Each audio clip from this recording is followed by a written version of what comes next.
Welcome back to United Gamers Authority. I'm Shadehunter, and today we're going to take a step back, way back to the basics, and go over some simple information that'll help you survive just a little bit longer. Let's get to it.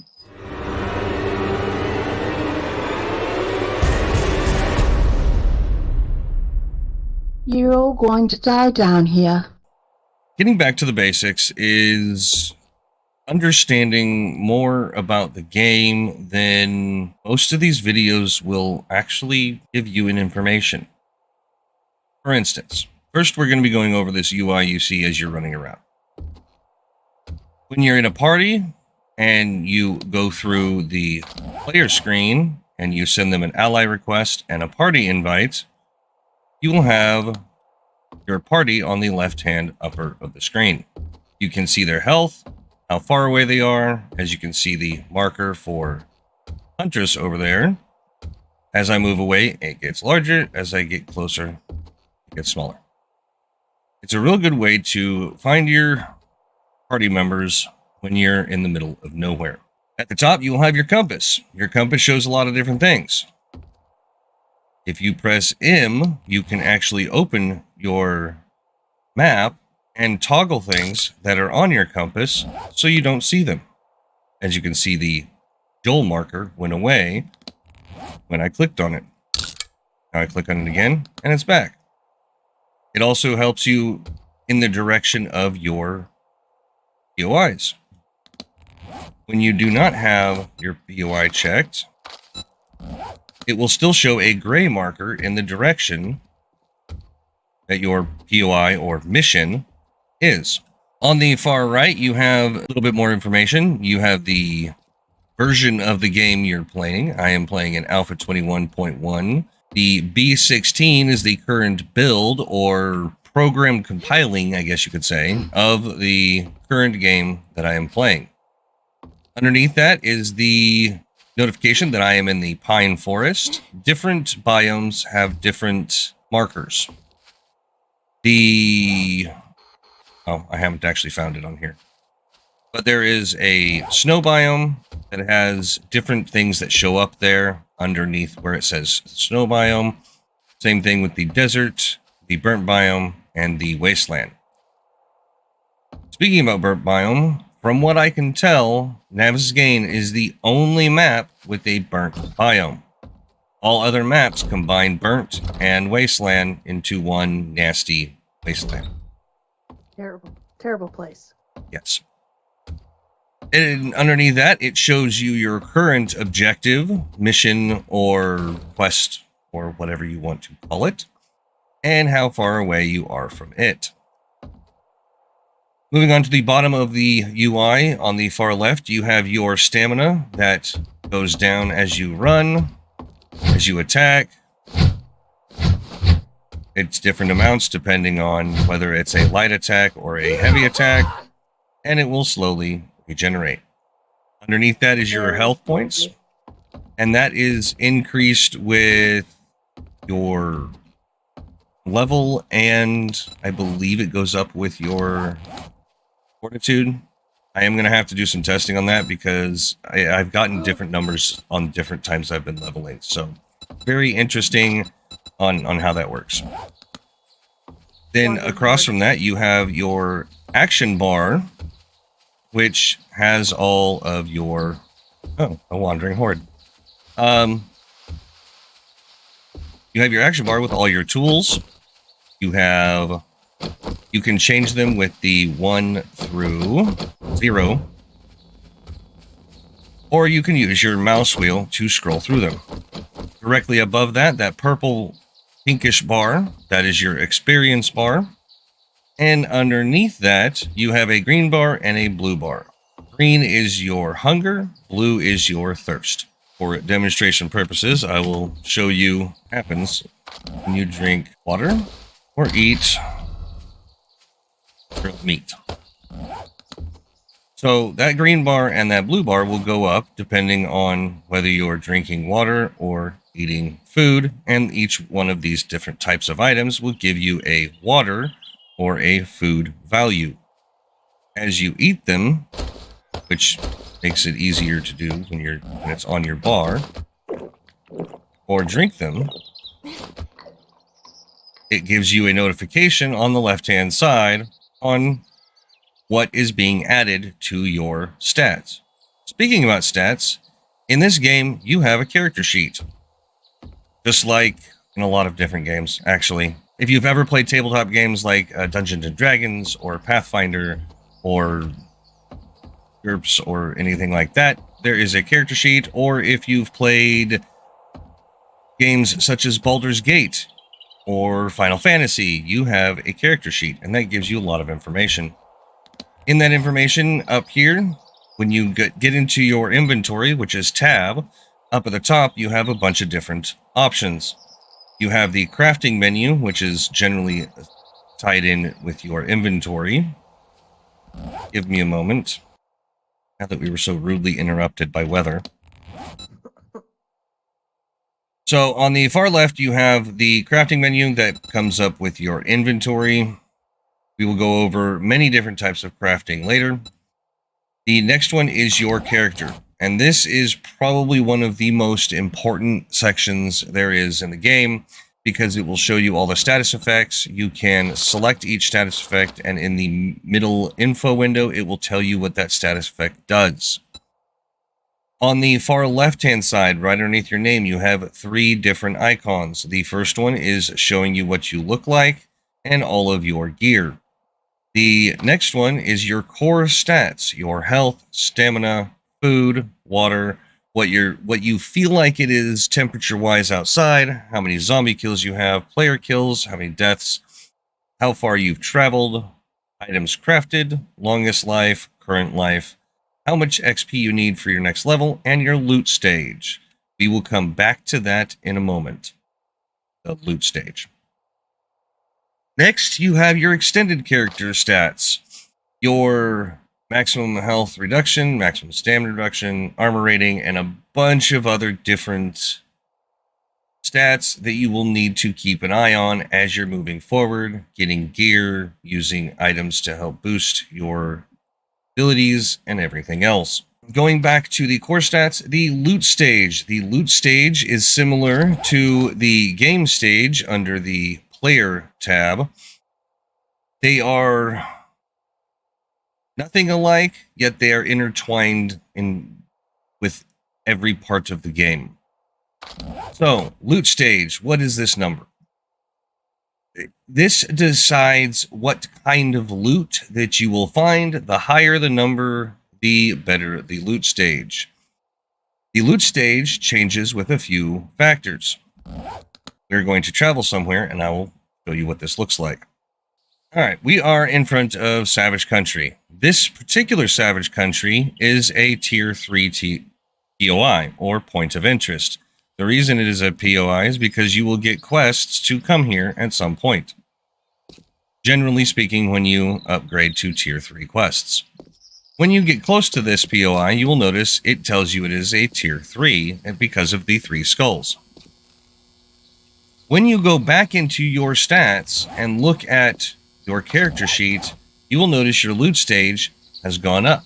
When we were over there in the general vicinity of just nothing, it was 8.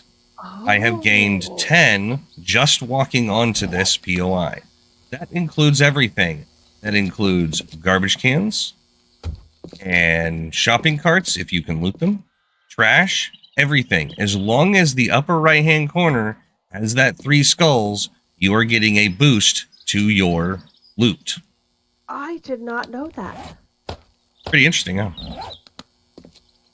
This same POI in the snow biome would be more along the lines of maybe a Tier 5, because I believe the snow biome is Tier 2. I believe the desert is Tier 1.5, and so on and so forth. So depending on where you are, depends on the type of loot you get. Now this bit of garbage across the street doesn't count. This one, if you look at your loot here, it is loot stage 8. This garbage will give you worse loot since it's here rather than here. So you don't even need to go inside to get better loot. Nope. You just go to the garbage cans. Again, this one I just got 48 cement and 5 short iron pipes, which is slightly better than what you would find in a garbage pit. I just got 5 steel arrowheads. Yeah, see? Nice. Now, I didn't know that. There are a few things that can actually help boost your loot stage as you're moving forward. This is a good chance to point out some skills. Right now, I'm actually going to go ahead and get a forget an elixir to reset my points so that I can show you what this does.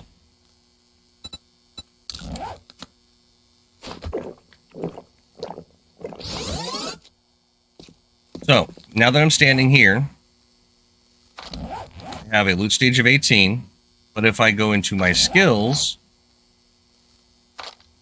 and find the perception, go down here to Lucky Looter, this will increase my loot stage.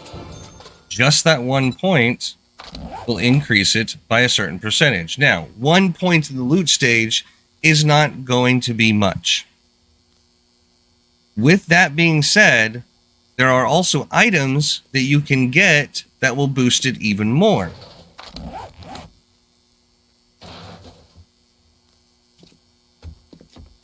The Lucky Looter goggles. These have different stats. Some are 2, some are 3, some are 4. This one that I just spawned just so happens to be 5. It will give a +5 to that loot bonus.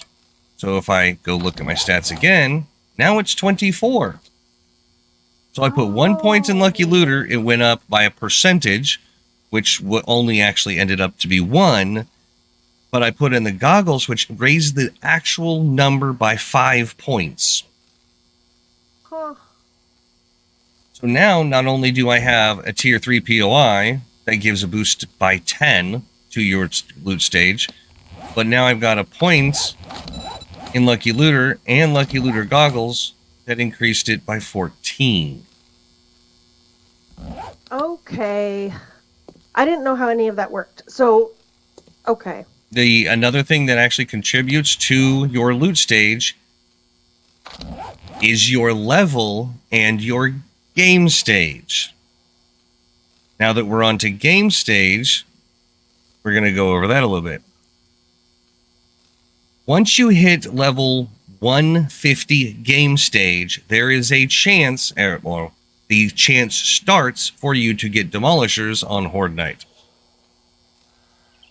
When you have more than one person, I have yet to figure out what they do with the whole figuring it out.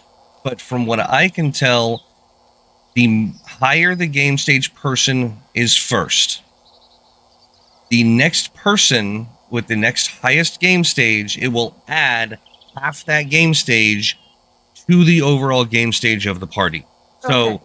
for example, if Mother Huntress had a game stage of 6, not 7, it would add 3 to my game stage because it's half of 6. But since she had 7, from what I can tell, it rounds up. So instead of 7, it will add 4, or instead of 3, it will add 4. Once she Right, hits because they 8, it don't will give still the add production. 4. Okay. You really don't think they're going to do anything in our favor? Hell no. Okay. See, a lot of this was stuff that was confusing to me, and so, like, I didn't understand loot stage and game stage. Like, I don't understand how I'm game stage 7, but I'm only level 3. If you go over here to your character sheet and Okay. look down on your main core character stats, longest life. The longer you're alive, the higher your game Oh. stage. Okay. Zombie kills, however many zombie kills you have, adds to your game stage. It doesn't directly add the number of kills to your game stage, but it contributes to your game stage. Like, I'm level 8, but my game stage is 13. Now, to showcase that, have your weapon ready. I'm ready.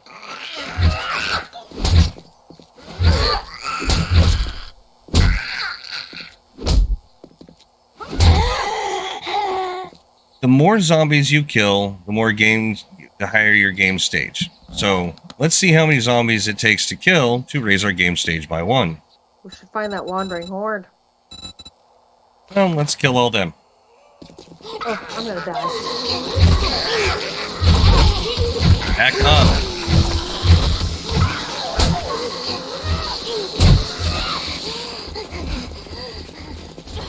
I'm out of stamina. I'm out of stamina.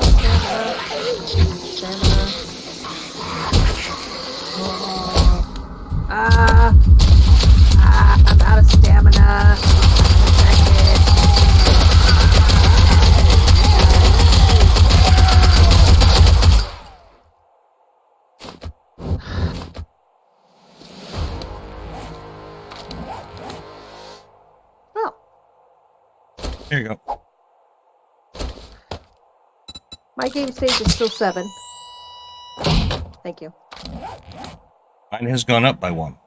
Yes. So it takes a lot of kills to bring it up if you're just going off of kills. However, my XP jumped. So it takes a lot of different meds to get rid of stuff, but you always want to be a lookout for them. Do you have any other things that need to be taken care No, of? I'm good. Okay. That's why I try to take position as soon as I can. Yeah. Because under physician, the first one, splints and casts cure sprains instantly. But we're not going to go into the skills because we're already going to be doing that.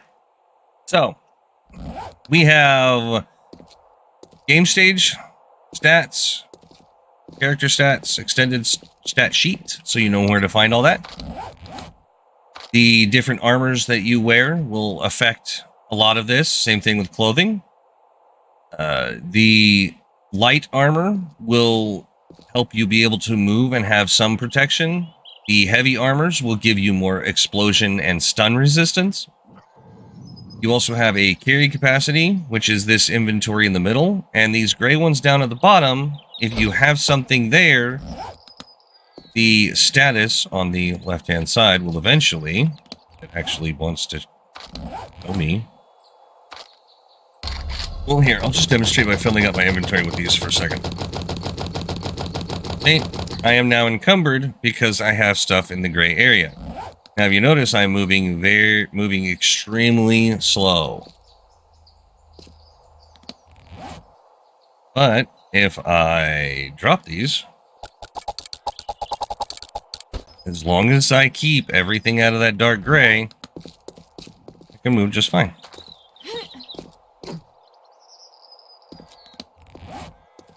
The next one is the map. The map is a very interesting thing.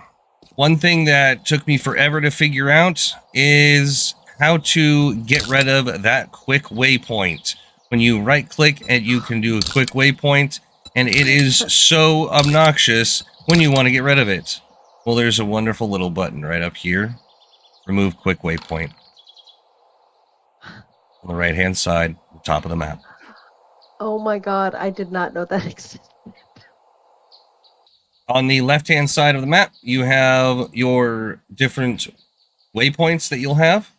Right now, I made a waypoint for Savage Country, this Savage Country, and if you notice, it's not on my compass at the top of the screen, but I can turn it on by doing that. And then now it's on my compass.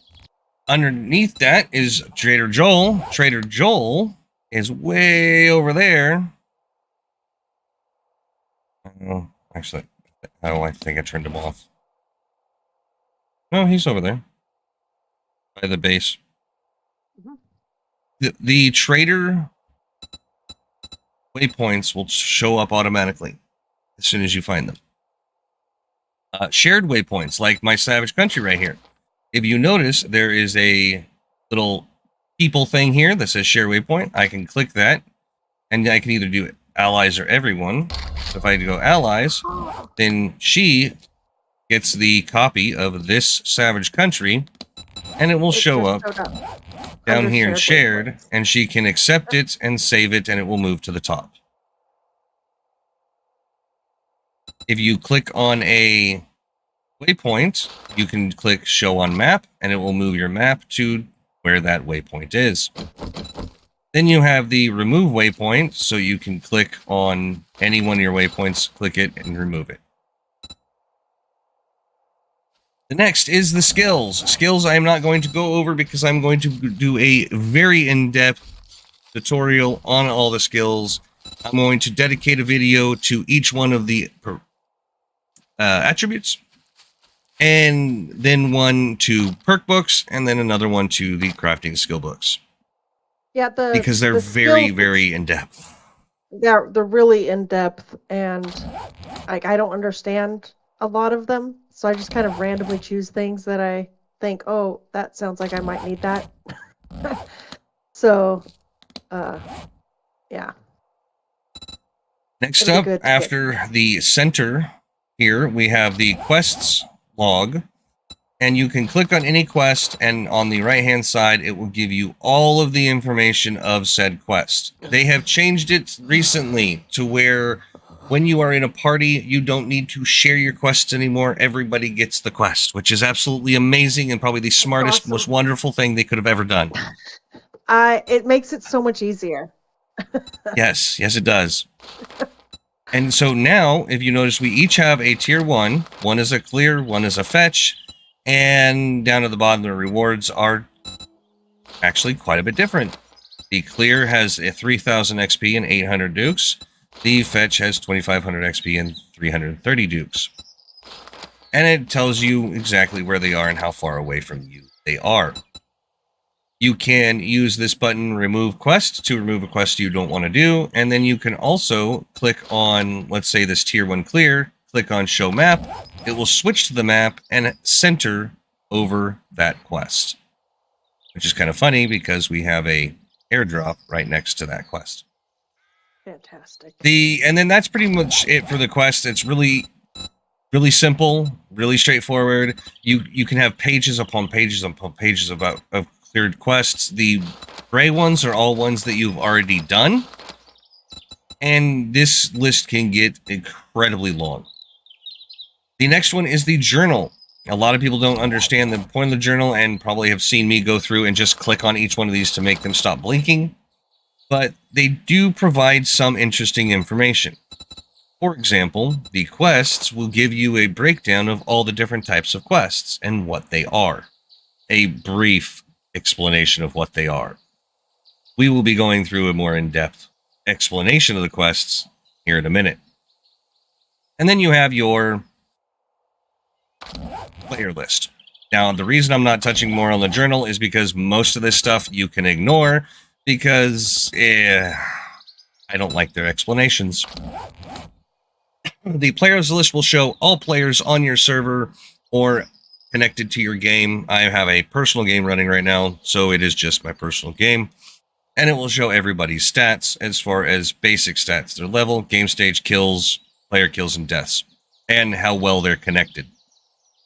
There's also a report button, which, unless they're a complete jerk, you don't need to worry about it.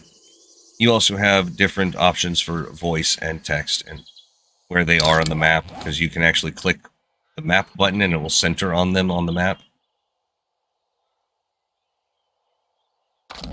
And that's pretty much it for the menus that you deal with. The last menu that you're going to want to take a look at is the escape menu. Do not accidentally hit exit when you have somebody connected with you. Yeah. Yeah, that happens. Mm-hmm. If you have DM on, you have other things, other options, but this is the one you're going to have. You have the invite friends. It will let you invite friends directly from Steam into your group. You have the options button, which gives you all these central options. Unless you're streaming to Twitch, you don't need to worry about the option on the bottom. You have, up from that, you have controls. You have all kinds of controls that you can do. Most of which will probably not work in the editor or miscellaneous unless you are in debug or admin mode. And a lot of these you can actually change yourself if you want to change them. And the first options on the far left, that's your sensitivities and how fast things actually work for you. Then you have movement for your general running around. Your tool belt, like I explained earlier, 1 through 9. Sorry, correction, 1 through 0.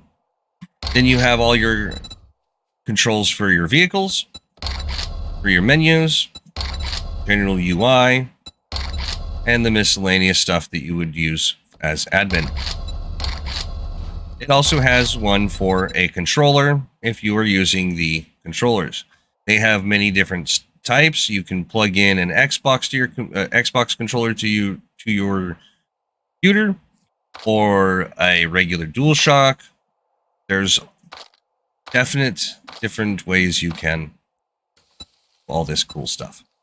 And then you just have the back button. The audio, video in general, you can go through those. They're generally the same between most video games. Now, the quests. What types of quests are there? There are the fetch quests, which you just need to go and fetch something. You don't have to kill the zombies. When I go to a POI, or point of interest, that you are given by the trader to go investigate, it is a POI.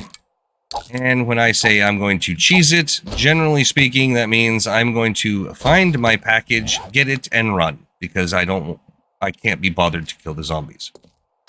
There are the fetch quests that I was just explaining, and then there are the clear quests, which clear is pretty self-explanatory. You go to that location and you kill every zombie at that location. Sometimes you will have a fetch clear. You have to go get the item and you have to clear it. And that's pretty much the only ones you're going to have for tier 1. They used to flood it with another one, buried supplies, which thankfully they don't flood it anymore with that. I would highly suggest you just ignore buried supplies forever. They're annoying and obnoxious, and they take way too long, especially with a stone shovel. And by the you can barely make it out alive when you have a team of like 4 of us. Well, that was tier 4. But still, later on in the game, when you have tier 4, 5, or 6 buried supplies, and you have a better tool to get it, it doesn't make it any easier. You just get to be attacked by zombies faster. And that's pretty much it. That is it. The whole UI and controls and information in a nutshell.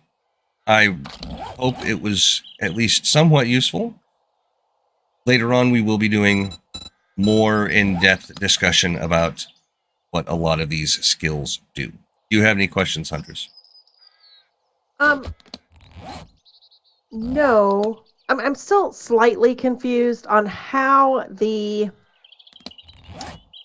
loot stage and the game stage are connected, because like my loot stage is higher than my game stage, but like it's double my game stage. As you level up, your game stage goes up. Right. As your game stage goes up and your level goes up, your loot stage goes up. Because my loot stage went up, but like it's gone up since like I'm over here away from Savage Country, right? And my game, it was 8 when we came over here, and now it's oh wait, never mind. And now it's 9. But my game stage and my level have not gone up. But I looted stuff. So you also killed zombies. Can the loot stage go up on its own, and that contributes to XP or contributes to... Did you put a point into Lucky Looter? I did not. Yeah, mine went up by 1 too.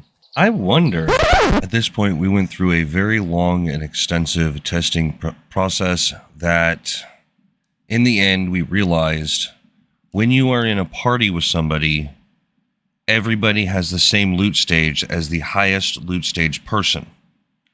Also, without any other items helping, the loot stage is tied directly to your level. Whatever your level is, your loot stage will match. There are perk points, there are locations, and there are goggles and other things that increase that loot stage, but the base loot stage is your level. Back to the conclusion we found. Oh, because I already have a pair on. Alright, so what is your loot stage now? Standing out front of here, it's, well, it says 26. Oh my gosh. You wearing the lucky goggles gives me a higher loot stage. Put those on. It didn't change mine. Did it change yours? I still have a loot stage 26. You don't need lucky goggles. Okay.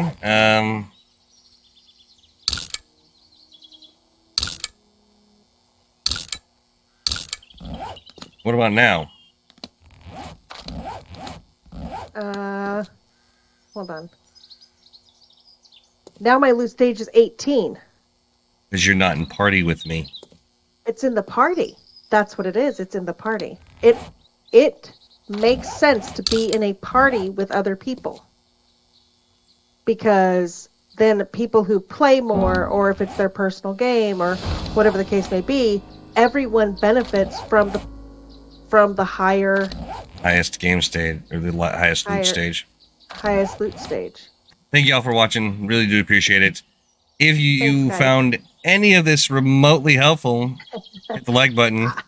And if you want to see more comprehensive guides to 7 Days to Die, hit that subscribe button, and we will catch you on the flip side. Later.